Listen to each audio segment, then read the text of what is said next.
Well. So somebody decided to book a heel versus heel match and was surprised that people didn't like it, that the crowd shit on it.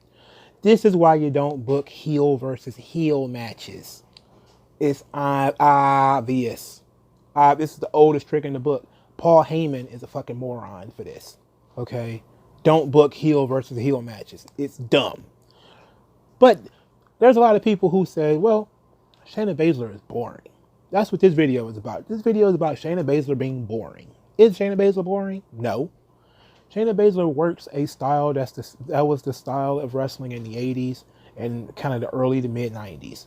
It is a very ground-based style, few high spots. And look, I get that it's a culture clash when you got, Humberto Carrillo doing 100 moonsaults and, all these guys kind of just going over the top with the spots.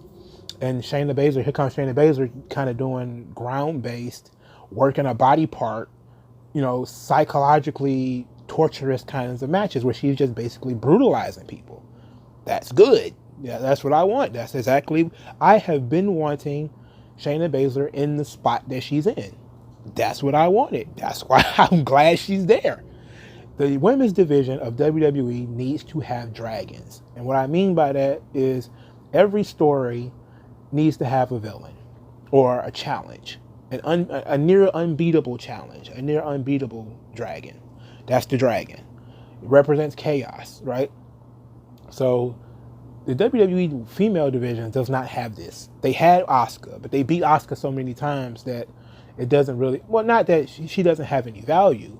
It's just that she's just, you can't keep going back to that well. You know what I'm saying? So you need to have somebody else who can play that role now that Asuka has been beaten, especially for Becky Lynch specifically, because Asuka was her dragon. She was the one that Becky couldn't beat. So now that Becky has beaten Asuka, in storyline purposes, the only other person for her to wrestle would be Shayna Baszler, who is always positioned as a dominant alpha female who brutalizes women who are usually smaller than she is, because Shayna Baszler is pretty big, and she dominates. That's her style. And look, if you think that Vince McMahon saw Shayna Baszler for the first time on Monday, you're wrong. Okay? Shayna Baszler has been in NXT for like 3 years. You mean to tell me he doesn't watch any of these programs that she was in? That when Shayna Baszler tore the house down at Evolution, Vince McMahon wasn't watching? That, when Shayna Baszler was having great matches on these takeovers, Vince McMahon wasn't watching? No, Vince McMahon was watching. He knows the style Shayna Baszler works. Stop being a fool. He knows what he's looking at. Come on. And then look at how he booked the Elimination Chamber match. Nobody else in the match except Asuka would make sense to fight Shayna Baszler. Nobody else. Liv Morgan, Natalya, come on, man. No, it has to be Asuka. It has to be the Asuka or Shayna Baszler, and they have positioned Asuka and Shayna Baszler as the two alpha females in the match, and for the right reasons. They're both the most badass women in the company, and but Shayna is Shayna's time now, and Shayna's going to be the dragon. Now, is Becky Lynch going to beat Shayna Baszler? Maybe, but I don't think that, these sorts of things are made so quickly. That's all I give up after seeing her wrestle on Raw once. No. Now, he probably was not thrilled about her promo ability, because that was never Shayna Baszler's strong suit. It's never been a strong promo. And she wasn't asked to do a lot of promos in NXT. She just showed up, stretched people, and really kind of left. But that's what I like. I like it. She works different. All the other females, from Carmella to Dana Brooke, they're all trying to do over the top rope stuff. Dana Brooke is doing sentons. They're all doing handstands, and they have multicolored hair and all that type of stuff. And here comes Shayna Baszler coming out there like pro wrestling should be presented. One person trying to win a match and doing whatever it takes to win that match. Funny how that works. And then you have all these people who are, again, they're being exposed. You did not watch NXT. You have not been watching it. If you think Shayna Baszler does high spots, she doesn't do high spots. Okay? Shayna Baszler is a meat grinder. That's what she does. She is an Arn Anderson. That's what she does. And it works. And it's going to work. How do I know it's going to work? Because as soon as you put her in the ring with somebody who has some real babyface fire, you're going to see why the Shayna Baszler style works. It didn't work with Kairi Sane because, one, they probably told Kairi Sane to kind of go in there and die, you know, not to really to do too much fighting back. And then plus it's a different Kairi Sane. It's not the Pirate Princess Kairi Sane. This is the Kabuki Warriors cowardly heel Kairi Sane. And if it was the Pirate Princess Kairi Sane, I think they would have had a better match. So what was going on? They just had a bad match. It was that simple. Sometimes people have off nights.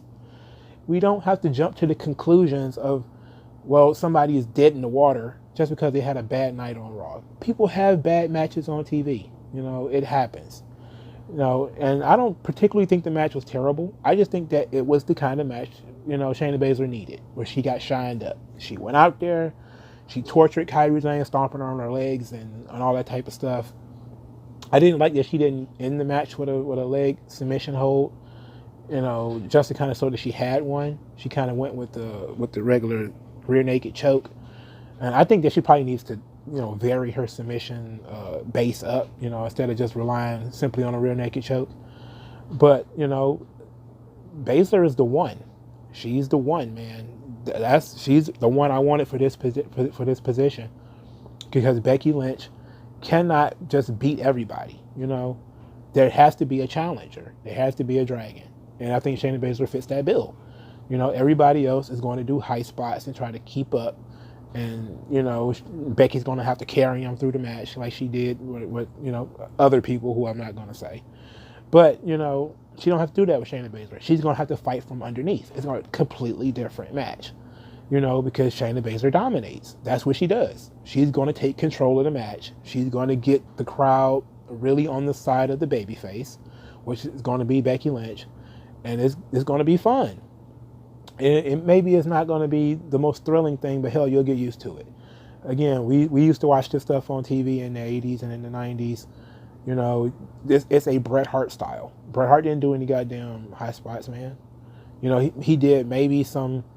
I think maybe the closest thing to it was a goddamn diving elbow. I think that might have been it when it comes to doing high spots. Everything else was, a focused wrestling match, or he just took a shit kicking for, 15 to 20 minutes, and then, sharpshooter or a roll up or something. Bret Hart was the king of roll ups. But I think that's kind of the style Shayna Baszler needs to be edged towards. And I'm not saying that she is the female Bret Hart. I'm not going to say that. But I think that's the style she's going to end up falling into. She's going to end up falling into that Bret Hart, very mat-based role. And that's what we need as far as the females are concerned, because there's not too many of them that are technically sound, and technically proficient, that are, real on the mat. We need that. And it's a good variety. It's true diversity of skill and talent in the women's division now. Now it's not all small women doing hurricanranas. All right, so like, share, subscribe, and I'll talk to you guys later.